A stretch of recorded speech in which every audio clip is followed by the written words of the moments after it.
اور اسی طریقے سے انسان کا جو اندرون ہے اسے پاک بناتا ہے. یعنی انسان کے اندر کے جو جذبات ہیں، جو اندر کی سوچیں ہیں، ان کو تبدیل کرنا بھی یہ نبی کا کام ہے. نبی یہ بتلاتا ہے کہ اگر تم حسد کرتے ہو، کسی کے خلاف تم نفرت رکھتے ہو، کسی سے تم محبت رکھتے ہو، تو تمہارا اس کا معیار کیا ہونا چاہیے. تم نفرت کے اندر توحید کے قائل ہو، محبت کے اندر توحید کے قائل ہو، بس ایک مرکزی ذات ہونی چاہیے جو نفرت اور محبت کا معیار ہو. اسی ذات کی خاطر تم محبت رکھو گے، اسی ذات کی خاطر تم نفرت کرو گے. اسی طریقے سے جو دیگر انسانوں کے ساتھ تمہارا رویہ ہے، تمہارا سلوک ہے، اور اسی طریقے سے تمہارے اندر کی جو کیفیت ہے، جو غم کی کیفیت ہے، خوشی کی کیفیت ہے، غصے کی کیفیت ہے، مایوسی کی کیفیت ہے، تمام ان اندرونی جو کیفیات کا علاج کرنا ہے، جسے عربی زبان میں تزکیہ نفس کہتے ہیں، یعنی نفسیاتی جو انسان کے ایشوز ہیں، ان کی تعلیم بھی انبیاء علیہ السلام ہمیں دیتے ہیں.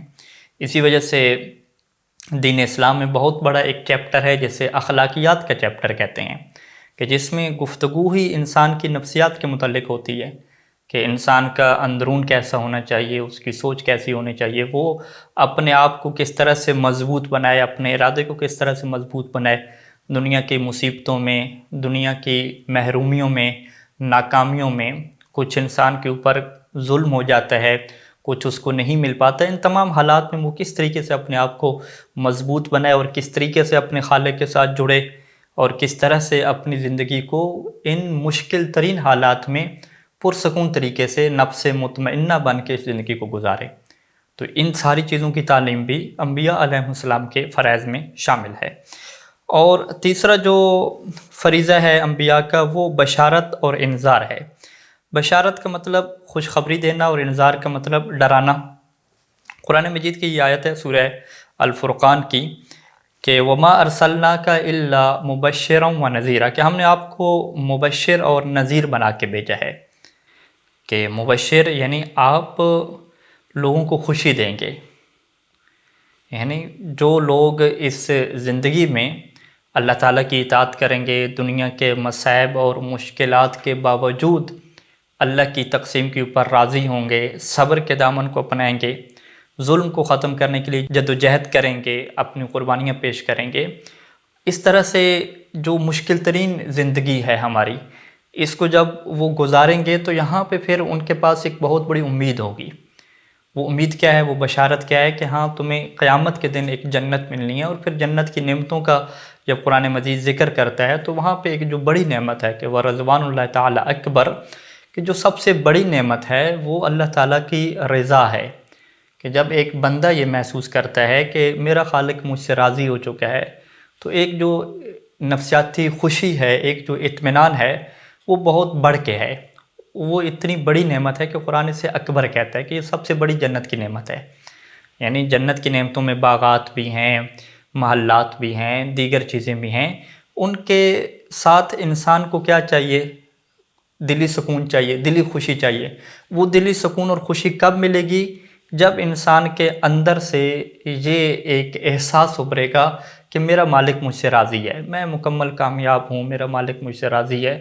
تو یہ ایک ایسا احساس ہوگا کہ قرآن کہتا ہے یہ سب سے بڑی جو ہے وہ نعمت ہے. اس دنیا میں جب ہم زندگی گزارتے ہیں تو ہمیں یہ کہا گیا ہے کہ آپ درمیانی کیفیت میں رہیں. یہ مومن کی نشانی ہے کہ وہ خوف اور رجا، امید کے درمیان میں رہتا ہے. چاہے وہ جتنا نیک ہو، پھر بھی اس کے لیے ضروری ہے کہ وہ خوف کی کیفیت میں رہے.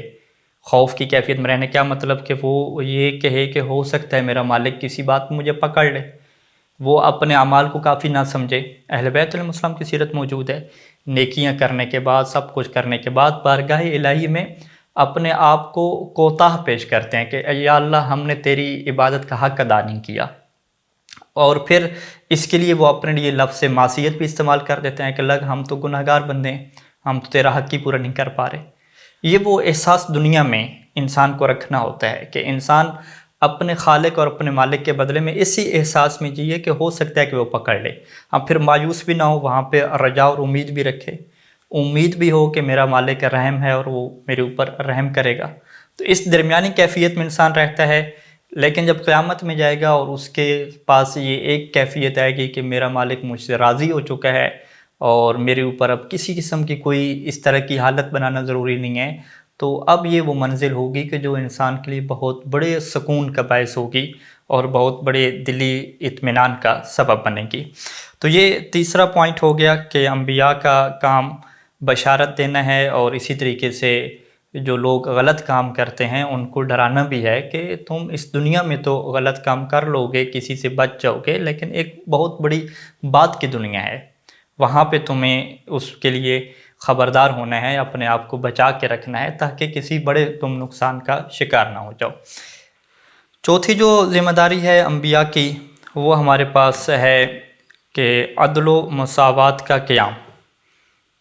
قرآن مجید کی یہ آیت ہے سورہ حجرات کی 13 نمبر آیت، کہ جس میں اللہ تعالیٰ نے جب یہ ارشاد فرمایا کہ اس نے تمہیں مرد اور عورت سے پیدا کیا، پھر اس نے تمہارے مختلف شعوب قبیلے بنائے، اور وہ جو مختلف قبیلے بنانے کا اور مختلف قومیں بنانے کا مقصد کیا تھا کہ تم ایک دوسرے کو جان سکو بس، اور تم میں سے پھر زیادہ عزت والا وہی ہے کہ جو تقوی اختیار کرے گا۔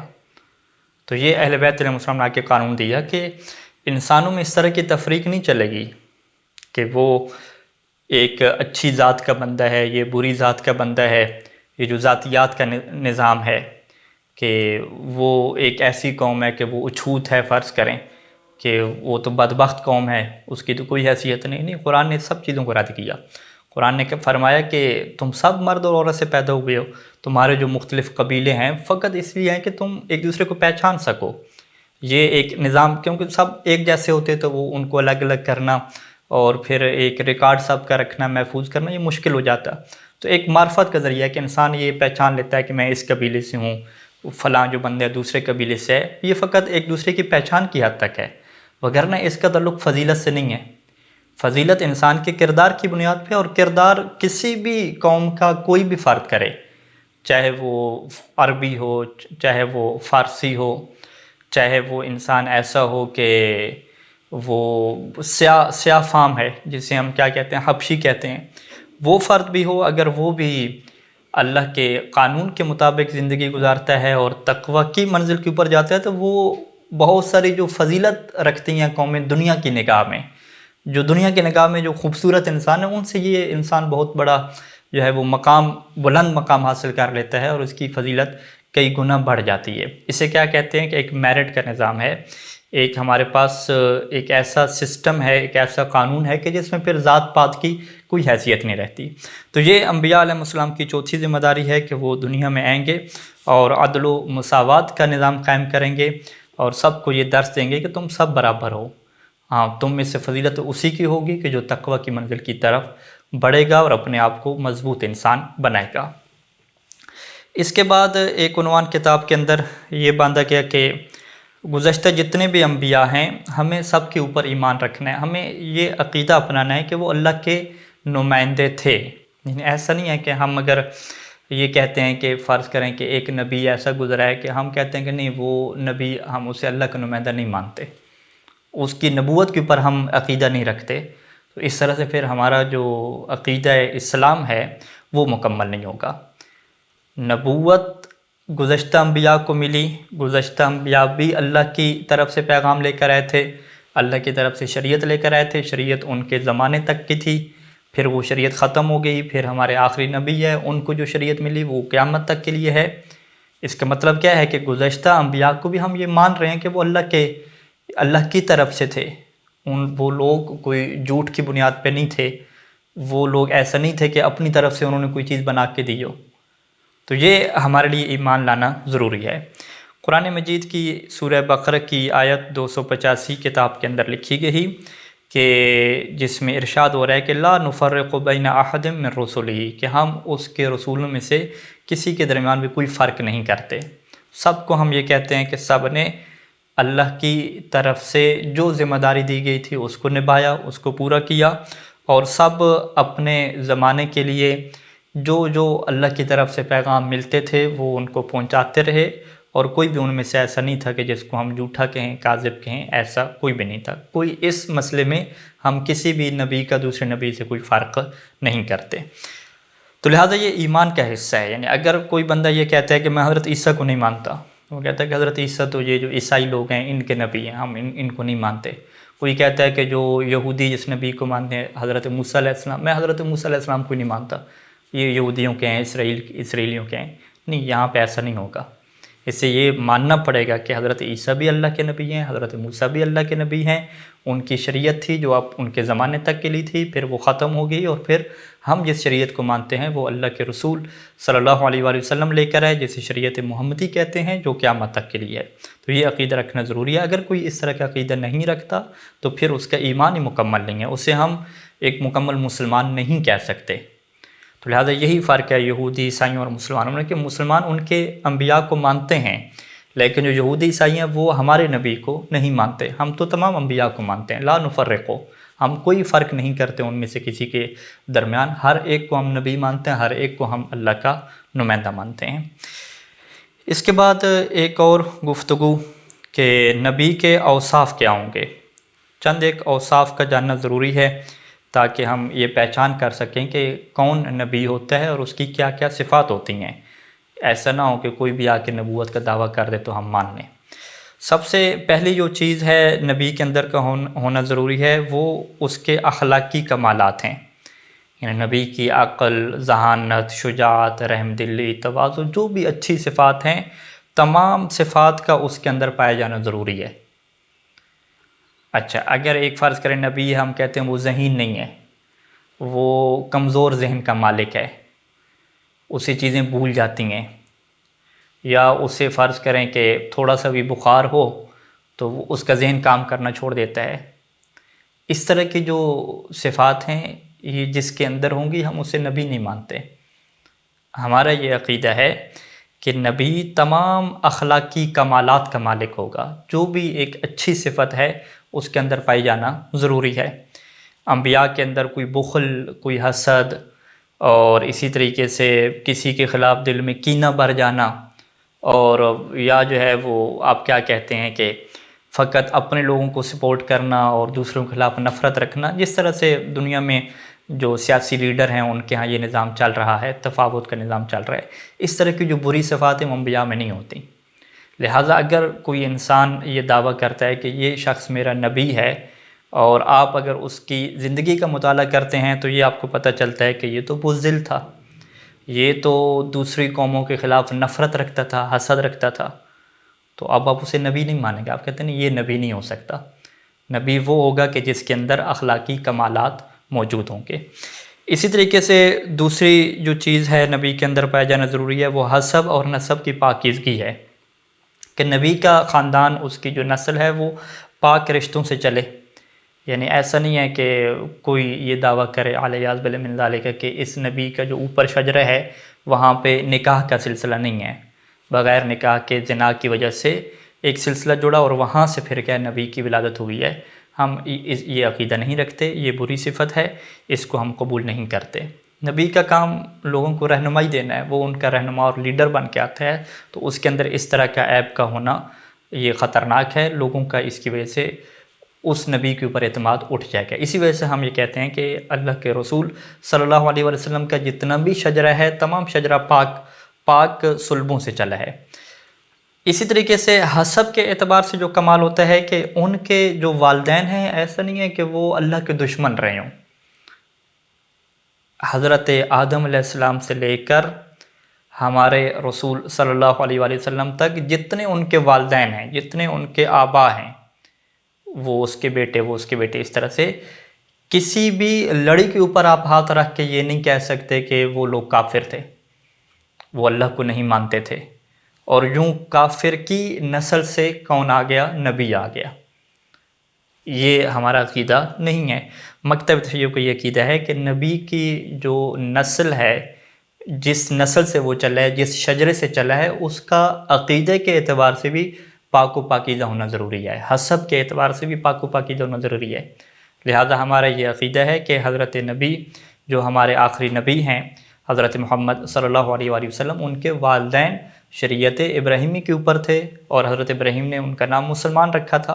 ان کو ہم کافر نہیں مانتے. دیگر تشیع سے ہٹ کے جو دیگر مسلمان ہیں وہ اس طرح کی باتیں سوچ سکتے ہیں، لیکن مکتب تشیع اس چیز کو انبیاء کی بنیادی خصوصیات میں سے قرار دیتا ہے کہ کسی نبی کے لیے یہ ممکن نہیں ہے کہ اس کے والدین کافر ہوں اور اس کے والدین مشرک ہوں، ایسا نہیں ہو سکتا۔ ہمیشہ جو نبی کے والدین ہوں گے، والدین کے والدین ہوں گے، اوپر جتنا اوپر آپ چلتے جائیں حضرت آدم تک، تمام جو سلسلے ہیں وہ پاک و پاکیزہ ہوں گے، وہ سب کے سب اللہ کی اطاعت کرنے والے ہوں گے، اللہ کے بندے ہوں گے، مسلمان ہوں گے، جس کے زمانے میں جو شریعت تھی اللہ کی طرف سے وہ اسی کے پابند ہوں گے، پیروکار ہوں گے۔ کوئی بھی ایسا درمیان میں آپ کو نہیں ملے گا کہ جو کافر ہو۔ اس حوالے سے تاریخ کے اندر جو جھوٹی روایات گڑی گئی ہیں یا دیگر قرآن کی مجید کی آیات کی تفسیر غلط کی گئی، غلط چیزوں کو سمجھا گیا، تو وہ مکتب تشیع اس کا مکمل طور پہ جواب دیتا ہے۔ اہل بیت علیہ السلام نے اس کے اوپر ہماری رہنمائی فرمائی ہے۔ اسی طریقے سے جو آخری صفت ہے نبی کے متعلق پائے جانا وہ عصمت ہے۔ یہ بھی ہمارا ترا امتیاز ہے کہ ہم نبی کو معصوم مانتے ہیں۔